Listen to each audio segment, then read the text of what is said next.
Hello hello भाइयों। How to start class 10th। सबसे पहले 9th क्लास तो हमारा तो खराब ही हो गया है, आपका भी खराब हो गया, हमारा भी खराब हो गया। मतलब पहले जब हम भी पढ़ते थे 9th क्लास में बहुत मौज मस्ती, पबजी खेलना और वीडियो चलाना और रील देखना, बहुत बहुत चीज़ की हम भी 9th क्लास ऐसे खराब हो गए और उसके बाद कुछ पढ़े नहीं। और उसमें 9th क्लास में कम परसेंट आए, 9th क्लास में कम परसेंट आए, इससे डिमोटिवेट मत हो।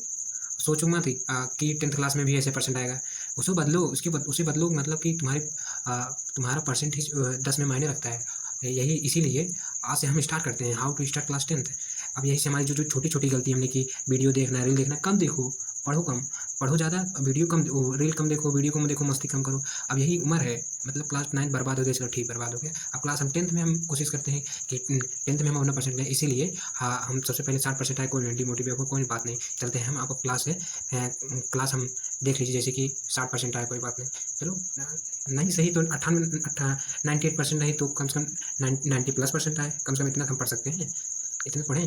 तो स्टार्ट करते हैं, जैसे कि हाँ हम भी यार पहले हम भी भाई ना, हम भी ऐसे पहले पढ़ते थे, नहीं पता था कि कोई पढ़ाए कोई ना पढ़ाए, पता ही नहीं था प्लेटफॉर्म। पहले हम जब पढ़ते थे तो यही गांव की ऑफलाइन कोचिंग कर लेते थे और ज़्यादा बताते ही नहीं थे कौन सा इंपॉर्टेंट है, कौन सा क्या, कौन सा क्वेश्चन। सबसे पहली बात, हमें पेपर में ये नहीं पता होता, पूरे सभी टीचर पूरा पढ़ाते हैं, हमें ये नहीं पता कौन सा चीज़ इंपॉर्टेंट है, बस यही इसी में गलती में। और ये हमें देखिए पहले किताबी रट्टा नहीं मानना है। सबसे पहली बात, किताबी रट्टा मानना नहीं है, हमेशा पढ़ते रहो, एनसीईआरटी पढ़ना, हमेशा क्लासेस देखना, ये नहीं। स्मार्ट सबसे पहले जो टॉपर होते हैं वो स्मार्ट स्टडी से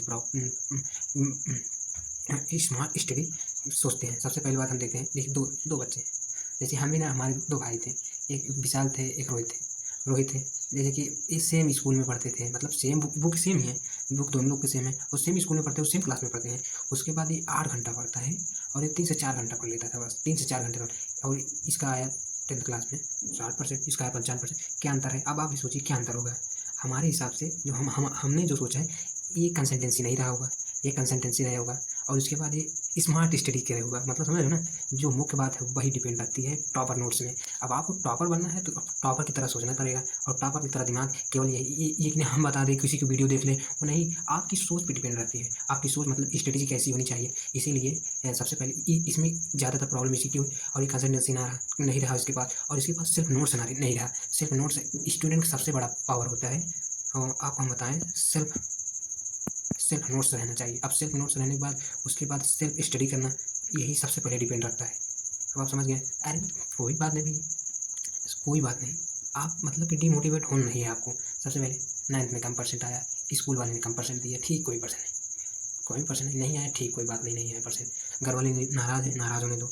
अब हमें धीरे धीरे लगना है, आज मतलब कि धीरे धीरे लगना है, मतलब कि डिमोटिवेट, मतलब मानते हैं कि मोटिवेट होने के बाद भी लड़के थोड़ा थोड़ा उभरते हैं। जैसे कि रोज़ एक वीडियो देखो, 2 वीडियो देखो, 2 वीडियो देखने के बाद ये मत सोचो कि चला कल चलते हैं कि हम कल नोट्स बना लेंगे, नहीं यार। नोट्स धीरे धीरे बनाओ और रिवीजन धीरे धीरे करो, ठीक है। अब जो टॉपर होते हैं उनके स्मार्ट, अब स्मार्ट मान लीजिए हम डिमोटिवेट हो गए ना, ठीक है। अब हम चलते हैं, अब स्मार्ट स्टडी मतलब क्या है, अब हम आपको बताते हैं। सबसे पहली बात, जो स्मार्ट स्टडी करता है एकदम शांत नहीं करता है और ऑलवेज हैप्पी रहता है। सबसे पहले स्मार्ट स्टडीज में हम सबसे पहले कहते हैं, आपको स्टडी आवर, ये नहीं कि 6 घंटा पढ़ो, 10 घंटा पढ़ो, 10 से 12 घंटा, ये डिपेंड रखते ही नहीं है आपको, मान भी कोई भी पढ़ता हो। आप केवल माइंड स्टडी होना चाहिए। माइंड सेटअप क्या है, टाइम टेबल बना लो, 3 से 4 घंटा रोज पढ़ना है हमें, रोज पढ़ना है। उसके बाद टाइम टेबल में क्या बनाना है, आपको सबसे पहले 1 घंटा हमें मैथ को देना है, सबसे ज़्यादा आपको। अगर यदि आप क्लास 10 में सबसे ज़्यादा मैथ को दो, उसके बाद साइंस को दो, उसके बाद ये तो टाइम टेबल के हो गए। अभी सब्जेक्ट स्ट्रेटजी मतलब समझ रहे हो कि नहीं, वही बताना सब्जेक्ट को किस सब्जेक्ट को ज़्यादा प्रायोरिटी देना है और किस चीज़ को ज़्यादा प्रायोरिटी देना है, वो आपको केवल मार्क हिसाब से। जैसे कि हम साइंस में देख लें, अब साइंस में 80 नंबर का आता है ना, 80 नंबर आता है साइंस, 80 नंबर का आता है। अब 80 नंबर में जो होता है फिजिक्स है, वो फिजिक्स होता है 25 नंबर का। अब उसके बाद जो केमिस्ट्री होता है वो 25 नंबर का, मानते हैं 25 नंबर का आता है। उसके बाद जो बायोलॉजी है, बायोलॉजी पोर्शन जो होता है वो आता है 30 नंबर, और सबसे ज़्यादा इसमें वेटेज किसकी हो तो बायोलॉजी की। अब बायोलॉजी जब वेटेज हुआ तो मान लेते हैं पूरी बायोलॉजी आपको पढ़ना नहीं है, मुख्य जैसे PYQ कौन से हर साल कौन सी क्वेश्चन ज़्यादा पूछा गया है, पहले आप सिलेबस पूरा कीजिए। अभी तो आप मतलब PYQs में मत ध्यान दो, पहले आप सिलेबस पूरा करो। अभी आप 9th क्लास में डिमोटिवेट हो गए, मानते हैं कुछ नहीं पढ़ा, कम परसेंटेज आया। अब आप धीरे धीरे पहले पढ़िए, अपना सिलेबस पूरा कीजिए और एक एक सब्जेक्ट पढ़िए, एक एक सब्जेक्ट पढ़िए, मानते हैं एक एक सब्जेक्ट 1 आवर दीजिए, 5 घंटा 3 घंटा हर एक बच्चा पढ़ लेता है। और रेगुलर मतलब कि रेगुलर रिवीजन मतलब ये नहीं हमेशा रेगुलर रिवीजन रोज रिवीजन करो, नहीं नहीं। आपको जब टाइम मिले, या तो आप बना लो एक सेल्फ संडे बना लो, संडे को आप कर सकते हैं, संडे को मानो संडे बना लो, संडे को आप केवल आप संडे को रिवीजन करेंगे, मानते हैं रेगुलर रिवीजन संडे को मानते हैं, और संडे को रेगुलर रिवीजन प्लस टेस्ट भी देना है आपको, टेस्ट भी देंगे हम। उसके बाद लाइक आप रहे, सबसे पहली बात, हर एक जो टॉपर बच्चा होता है उसके अंदर एक अहमियत होती है किस चीज़ की, लैक ऑफ सेल्फ स्टडी कभी नहीं होती है, कभी भी वो, मतलब कि हम देखिए हम वीडियो देख लिए, हमारे माइंड में घुस गया, चलिए ठीक है, एक दिन रहा, 2 दिन रहा, 3 दिन रहा, मानते हैं 5 दिन रह गया, उसके बाद वो चीज़ आपको दोबारा रिकॉल होगी नहीं। यदि आप संडे को रिवीजन करते हैं, आज संडे रिवीजन कर लिए, एक हफ्ते बाद फिर संडे को रिवीजन कर लिए, फिर संडे को रिवीजन कर, वो चीज़ ना वो माइंड में बैठ जाती है। इसीलिए जो टॉपर बच्चा होता है वो ऑलवेज संडे को रिवीजन करता है। यदि अब आप संडे को मान लीजिए आप जो वीडियो बना ले पर संडे तो दिन खाली रहता है, संडे को टेस्ट और रिवीजन हो गए। अब इतनी बात ठीक है, हर कोई बच्चा करता है, धीरे धीरे करना, कम करना, धीरे धीरे करना, इतना ठीक है। सबसे मुख्य जो बात होती है भाई, हम आपको बताएं, हम भी देखे हैं, कॉन्फिडेंस कभी भी गिरना नहीं चाहिए।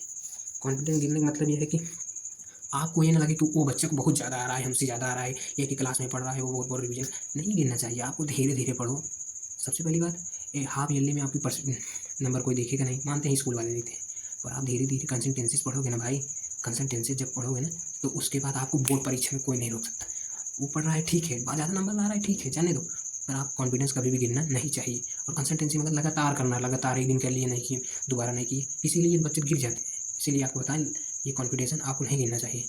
वो मेन पॉइंट क्या है आपका, मेन पॉइंट जो है, मेन पॉइंट है डिमोटिवेट मत होना, सेल्फ बिलीव रखना अपने ऊपर, जो मैं बताया कॉन्फिडेंस रहना, always self believe, I do, मैं कर लूँगा यार, धीरे धीरे कर लूँगा, एक दिन नहीं पढ़ पाया तो दूसरे दिन रिवीजन कर लूँगा, अगर एक दिन नहीं रिवीजन कर पाया, 1 घंटा रिवीजन कर लूँगा, नहीं घंटा एक रिवीजन कर पाया तो 15 मिनट 10 मिनट में रिवीजन एक टॉपिक कर लूँगा, रोज रोज एक टॉपिक कर लूँगा। मान ली कि संडे में मैं काम ही करता हूँ ना, मैं काम करता हूँ संडे को, मैं काम करता हूँ, नहीं कर पाया ठीक, कोई बात नहीं। फिर उसके बाद मैं यही चाह रहा है, आप डिमोटिवेट मत होना बस। How to start, how to study, how to study, सबसे पहले अब कैसे आप पढ़ोगे, अब हम कैसे आप बताएंगे स्टडी प्लान क्या है। आपको सबसे पहले एनालिसिस करना है सिलेबस, सिलेबस में आपको बताए कितना सब्जेक्ट है आपका। आपको सबसे पहले हिंदी हो गया, इंग्लिश हो गया, साइंस हो गया, सोशल साइंस हो गया, SST ने 1 2 3 4 हो गया, मतलब 8 ले लेते हैं आप, चलो 8 लेते हैं, 5 सब्जेक्ट हो गया, 5 सब्जेक्ट हो गया ना। उसके बाद मैथ 6 सब्जेक्ट हो गए, मैथ 6 सब्जेक्ट। अब आपको सिलेबस में सभी सिलेबस का एनालिसिस कर लेना है, कौन सा सिलेबस हमें पढ़ना है, मैथ में कितना सिलेबस पढ़ना है, उसके बाद और इंग्लिश में कितना पढ़ना है, मैथ में हम आपको बताएंगे, सिलेबस देंगे, वो तो बात है, आपको सिलेबस एनालिसिस करना है। उसके बाद उससे स्टडी पे ज़्यादा ध्यान देना है, ये हम तो पहले बता दी। और दूसरा स्टेप में आपको NCERT बुक पढ़ना है, ऑलवेज पढ़ना है, क्योंकि हम आपको दिखाएंगे, क्लास में दिखाएंगे जो क्वेश्चन आया है ना, और जो PYQ क्वेश्चन आया है 2026 में, वो केवल नोट से उठा है, केवल NCERT की बुक से, क्लास नोट से, वही क्वेश्चन NCERT के जो चित्र होता है वही चित्र वही उठा के देखिए, वही प्रश्न पूछा गया है। और क्लास नोट्स आपको जो नोट्स बनाना, छोटे ही नोट्स बनाना, जो नोट्स बनाना अपना फेयर कॉपी जो बनाते हो, वही क्लास नोट्स जो बनाते हो, क्लास में आपका ना NCERT ज़्यादा पढ़ना है, ना केवल आपको किसी भी क्लास नोट्स देखना है, जो क्लास नोट्स में पढ़ाया जाए, जो NCERT की बुक है वो सब मैं कवर करके दूंगा, केवल आपको सिर्फ नोट्स बना के वही रिवाइज करना है बस। और दूसरी बात, सबसे हमने देखा है, हम भी पेपर दिए हैं, जब क्लास 12 में थे तो हमारा केमिस्ट्री में, और ये 12th है और 11th में सबसे मेन बात होती है UP और CBSE बोर्ड में, राइटिंग स्किल पे सबसे ज़्यादा राइटिंग प्रैक्टिस को करना है, आपकी राइटिंग खूब बढ़िया जाए, और जल्दी जल्दी लिखना है। 3 आवर देता है, 3 आवर्स में आप पूरा करना होता है, इसीलिए राइटिंग स्किल, उसके बाद कैलकुलेशन स्किल्स, आपको यही चीज़ पे ज़्यादा ध्यान देना है, यही चीज़ पे। यहाँ तक तो ठीक हुआ। अब यहाँ तो पढ़ना, धीरे धीरे पढ़ना, ज़्यादा दिमाग पे टेंशन मत लेना भाई, मैं तो पहले बता दे रहा हूँ आपको अगर टेंशन हुए तो हमारा वीडियो देख लेना, हमारा वीडियो नहीं कह रहे हैं, हमारा वीडियो देखो, हम ये बता रहे हैं आपको, हम एक क्वालिटी देंगे, एक क्वालिटी देंगे आपको, प्रश्न हम फंसा के देंगे एग्जाम में, ना आए तो इसी चैनल पे आके जो बोल देना, हम आपको प्रूफ सहित एक क्वेश्चन फंसा कर देंगे। सबसे पहले मेन पॉइंट, मज़े करना है, आपको मज़े करना है, आराम से भी टेंशन मुक्त पढ़ना है, तो बहुत टाइम है, आज से शुरू कर दो बस। टेस्ट देना है, वीकली टेस्ट दो, उसके संडे टेस्ट, वीडियो प्लस और सिर्फ स्टडी पे ध्यान देना है आपको, बस यहीं पे आपको ध्यान देना है। धन्यवाद मेरे भाइयों।